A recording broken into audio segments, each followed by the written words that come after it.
Hey, what's up guys? Hari ni kan weekend, so jom kita buat siakap steam bersantan. Sangatlah sedap, rasa dia refreshing, pekat, pedas, masyam.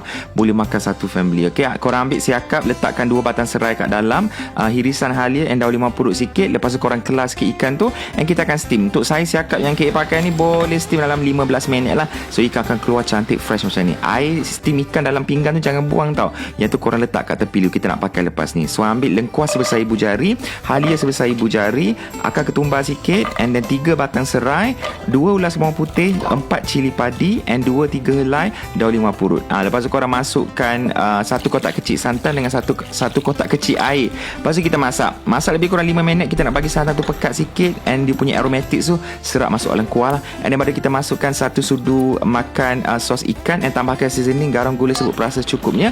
Baru tambahkan air steam ikan tu tadi. Kacang-kacang siap lah. Kita punya kuah boleh letak kat atas. Dia macam tom yum putih pun ada, tapi dia bagi twist sikit lah. Tapi cuma dia punya halia semua banyak sangat, keluarkan sikit. Aku nak plating ni. And the key ingredient kat sini, korang kena letak sos cili Thai ni. Yang ni wajib letak kat atas.